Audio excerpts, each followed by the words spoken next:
Good afternoon. Apparently we're in the middle of a heat wave here, a one-day heat wave at the moment, but it's beautiful and cool in my room here that I use as a studio now, a video studio.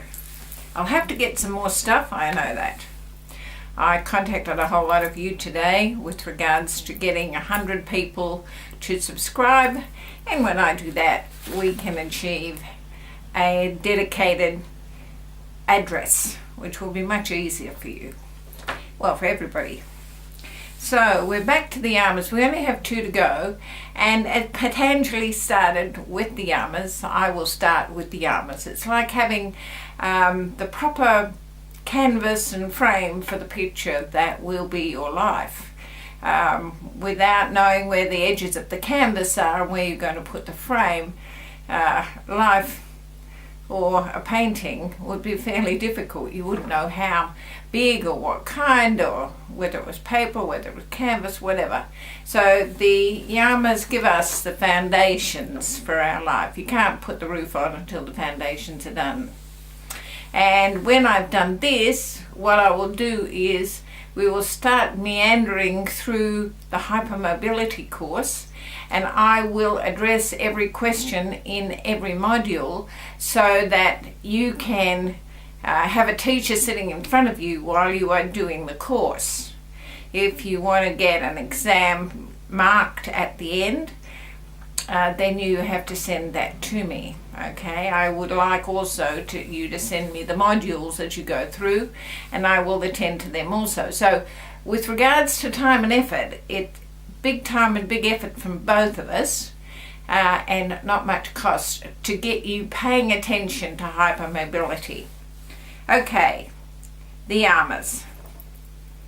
We've done ahimsa, and we've done, which is don't kill, and we've done satya, tell the truth, and we've done astya, don't steal, and now we're going to do Brahmacharya. We're going to think about Brahmacharya. Brahma, that's God, Charya, to walk with.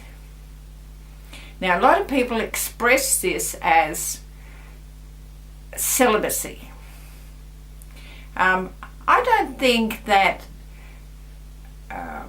Buddha would have required his lay people to enter into a life of celibacy. It is very interesting that Buddha's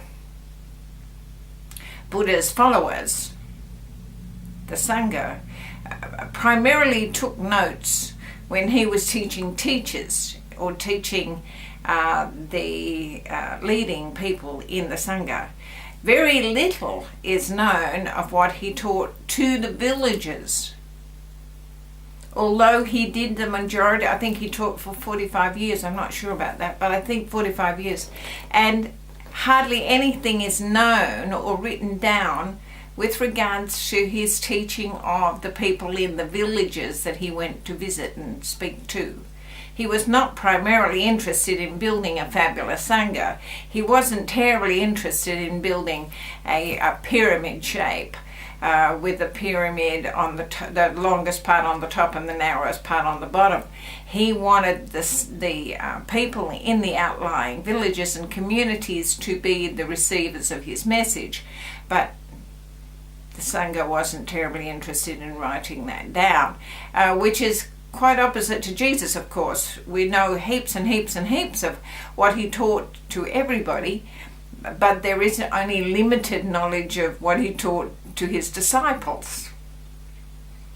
So it's just a different way of looking at things. So when you see that Brahmacharya means celibacy, it doesn't probably mean celibacy for the lay people. It means celibacy for the people in the Sangha. Brahmacharya, to walk with God, walking with God does not necessarily mean that you have to do so as a celibate. It does mean that you would have to respect all people. And if you do that, do as you would be done by, as it says in the Bible and old stories, then you will do well, because it's all about karma, isn't it? If you don't respect people, they won't respect you. If you want to want people to respect you, then you have to respect others. If you want people to be nice to you, you have to be nice to them. If you don't care, well, switch off the video now.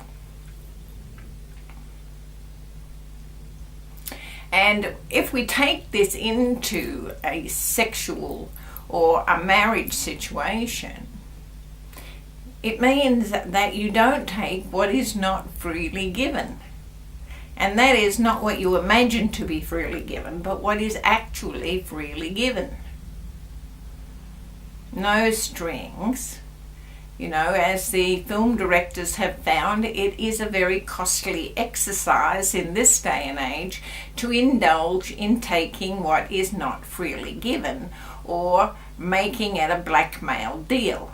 If you don't do this, then you won't get that. That is not Brahmacharya.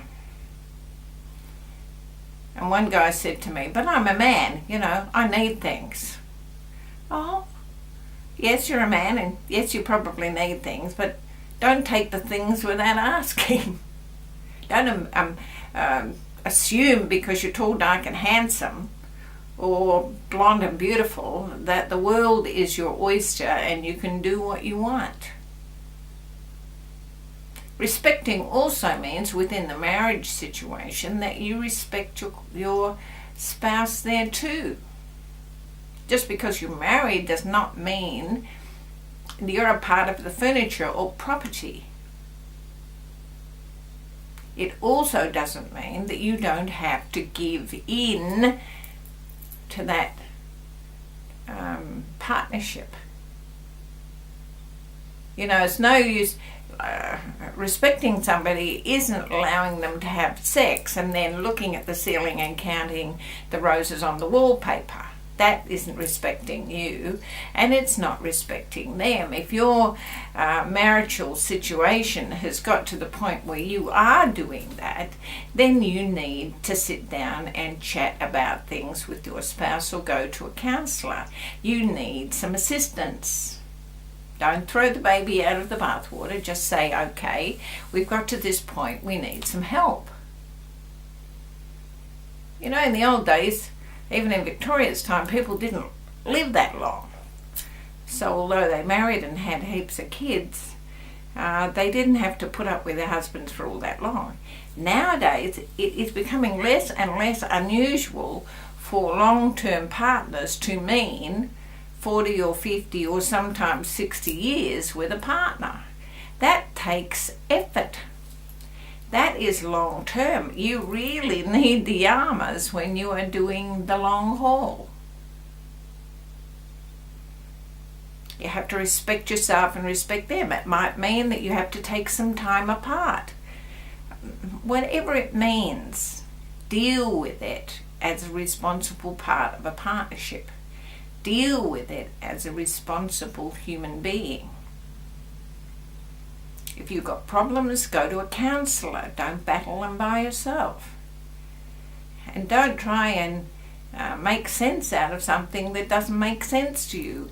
Have somebody who's not involved in the situation and chat.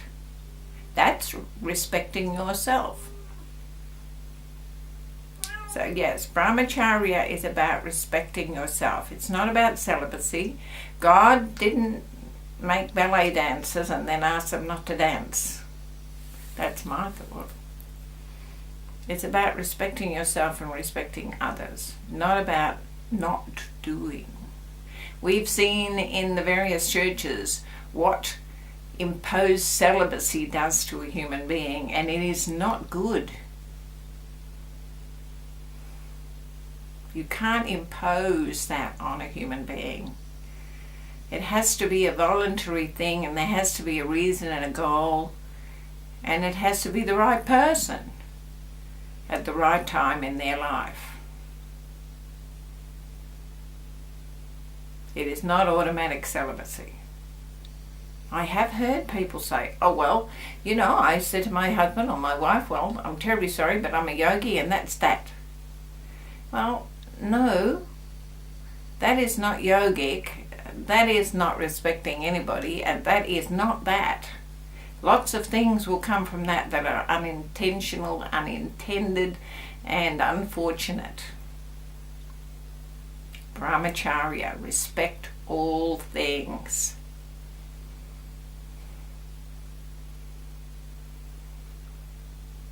Very hard to do. Just for today, I will respect all things. Just for today, I'll respect myself and my spouse. Just for today, I'll respect that noisy neighbour. Whatever it is, just for today, and then we can worry about tomorrow. Namaste. In closing, I just had a thought. Remember what the Buddha said. Do what you can with what you have where you are.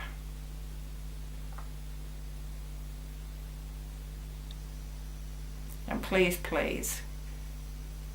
pay attention to what I've written and what's on the website and all those things we're doing to help you do what you can very well with where you are. www.myyogabooks.etsy.com will get you to all my lovely books.